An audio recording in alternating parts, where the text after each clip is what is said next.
for joining me again here. My name is Dr. Matthew Wells, and today we will be taking a look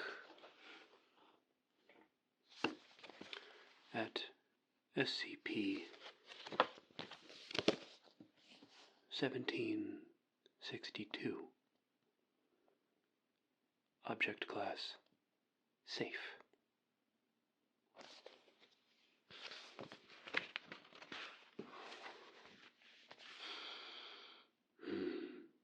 Oh.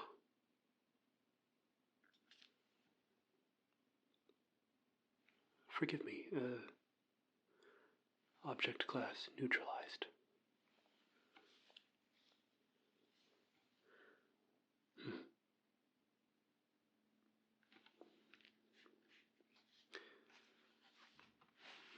Special Containment Procedures. SCP-1762-1 is held in a standard containment unit at Site. During the periods when SCP-1762-1 releases SCP-1762-2, video logs are to be recorded for future research. Although instances of SCP-1762-2 have been deemed harmless, they should not be allowed to exit the containment unit. Description: SCP-1762-1 is a plain cardboard box that is 32 centimeters by 20 centimeters by 26 centimeters. It is spray painted silver on the interior and exterior, and the words "Here be dragons" are handwritten in the black permanent marker on the lid of the container. Opening the lid of SCP-1762-1 when it is not in the process of a release reveals it to be empty. SCP-1762-1 will infrequently open and initiate a release of SCP-1762-2.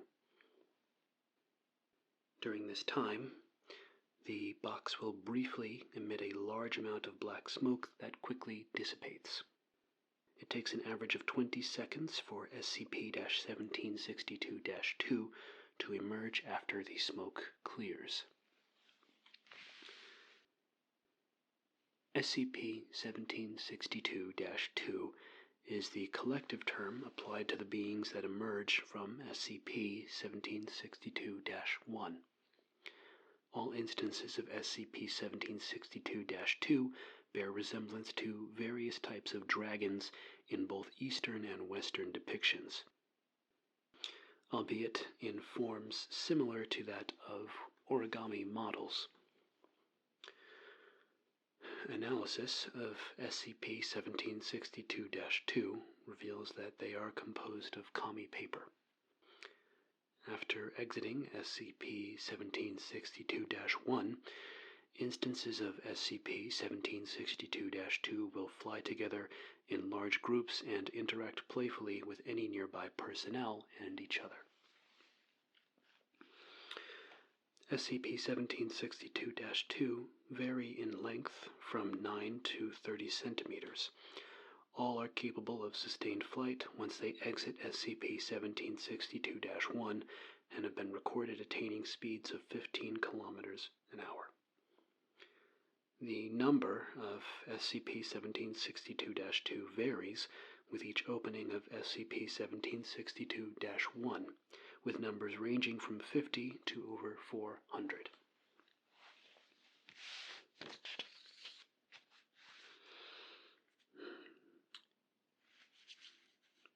After approximately 2 to 3 hours of time spent outside of SCP-1762-1, all instances of SCP-1762-2 return and fly back into SCP-1762-1.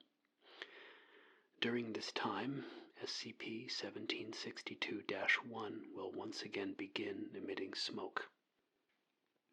and instances of SCP-1762-2 will vanish after passing the rim of SCP-1762-1. SCP-1762-1 closes once all SCP-1762-2 have returned to it. The next date of release is inconsistent. A message, written or carved into a varying material, will sometimes materialize on top of SCP-1762-1's lid once the box retrieves all instances of SCP-1762-2. Attempts to send a message or recording device back with SCP-1762-2 have provided negative results. These documents and their appropriate dates of appearance are being compiled and recorded. Addendum 1762-01 on 2000. SCP-1762-1 began to undergo a series of events that lasted 11 months and 28 days.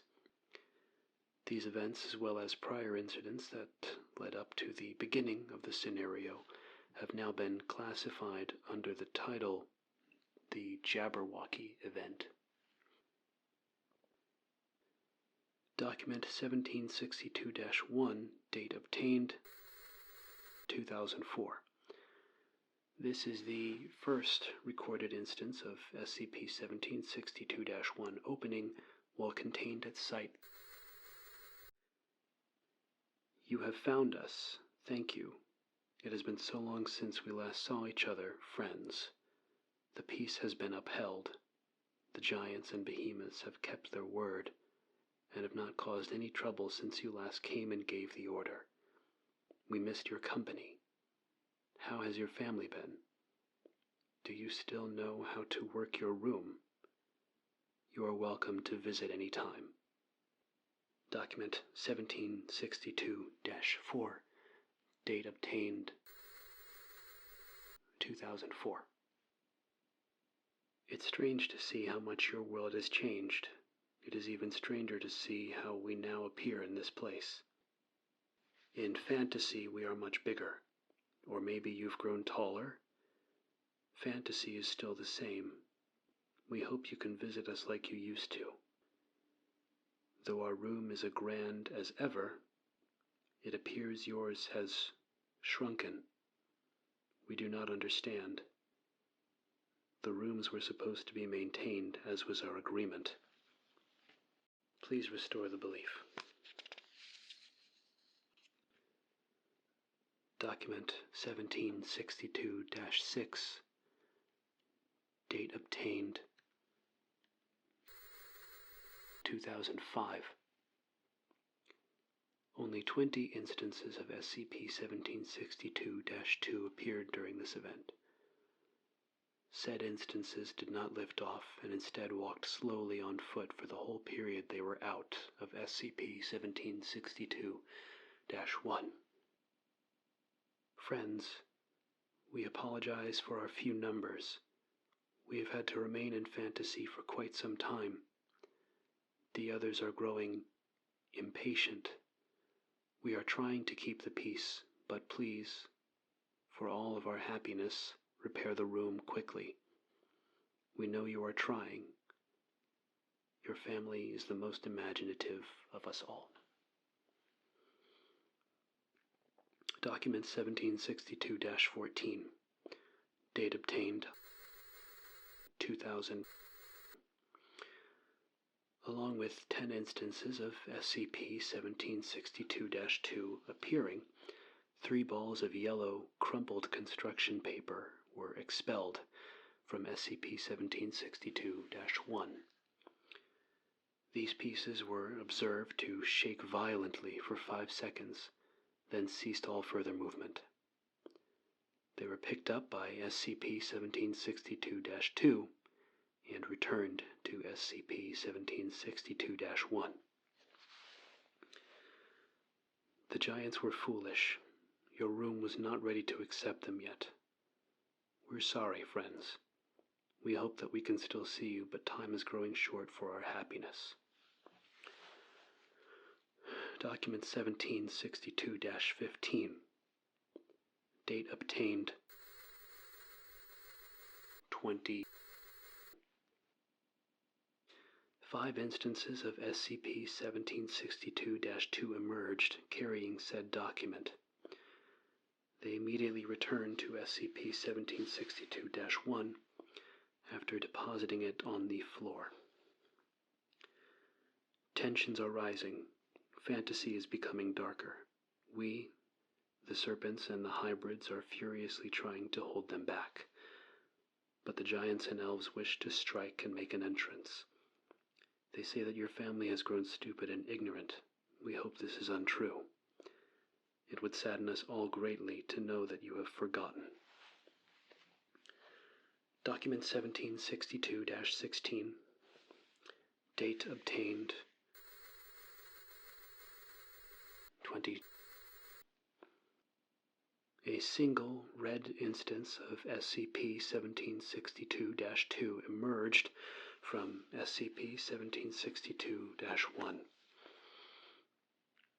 Its wings were torn, and it was noticeably crumpled.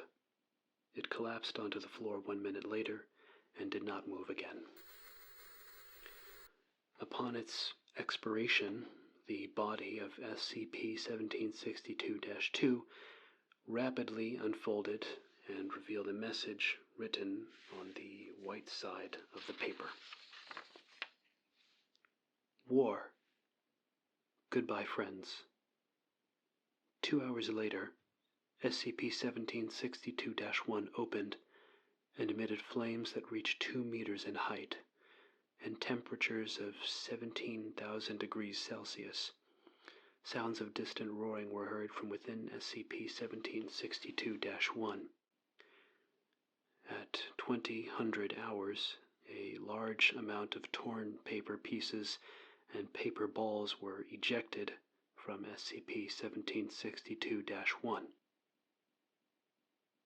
Several damaged SCP-1762-2 were also expelled and were deemed deceased upon examination.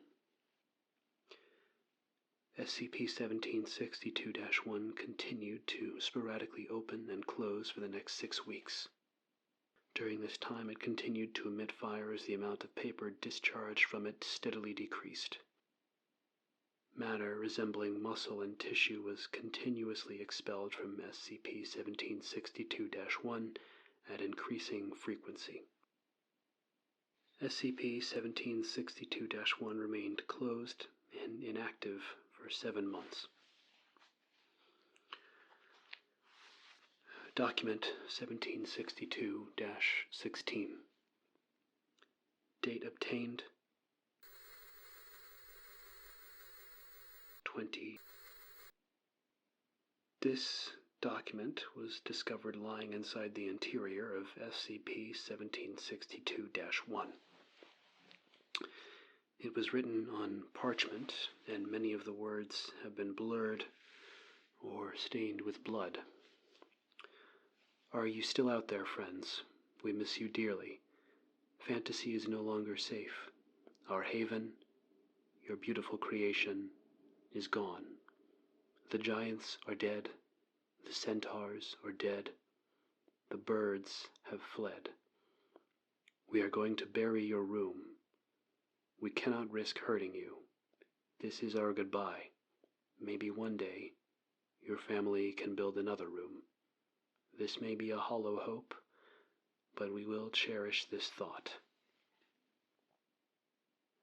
1 hour later, SCP-1762-1 began to shake and emit smoke for 15 minutes, after which it began to sag and collapse. Several portions of the box began to char and tear, creating small burn holes throughout. The words "Here be dragons" on the lid of the box were burned away. Document 1762-18. Date obtained 20. This is the final message obtained from SCP-1762-1. It was written in ink on a papyrus scroll, and also depicted a scene of a painted, mountainous landscape filled with large trees and waterfalls. A single winged dragon can be seen in the background. It appears to be flying away. The message is written in black ink in the bottom right-hand corner. Master says that we won't see you again. We are sad. So are the remaining others. We once filled each other's heads with dreams and goals. It is so sad that we cannot share them any longer. Master says we have to go. He says that he will make us a new fantasy. He says you cannot be a part of it. We are sad. We love you. We will not forget you. We are scared. Will you forget us? Upon removal of document 1762-18, salt water began to leak from SCP-1762-1, and the burn marks that covered the container began to disappear. 3 minutes later, SCP-1762-1 had been restored to its original state. The words, "Here be dragons," were replaced with the words, "Here were dragons." Addendum 3. Since the end of the Jabberwocky event, SCP-1762-1 has shown no further anomalous properties and has been declared neutralized.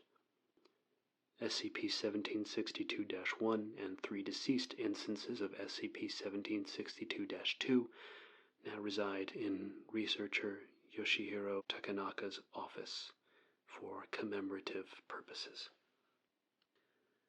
After nearly 8 years of inactivity, researcher Takanaka reported SCP-1762-1 began emitting purple smoke and spontaneously opened at 2300 hours, falling to the floor. It dislodged a single chunk of crystal, later identified as amethyst, and a large leather-bound book. The contents of this book appear to detail various species that once lived within the world of SCP-1762-2, though from what the author has written, all organisms mentioned are likely extinct. This book is now classified as 1762-BOL-1. The amethyst crystal had the following words carved into it: "One last time." After falling, SCP-1762-1 continuously emitted smoke for the next 40 minutes, before ceasing all activity. Upon trying to pick up SCP-1762-1, Takanaka reported that the box proceeded to disintegrate upon touching it. Its remains are now kept in a containment capsule in his office.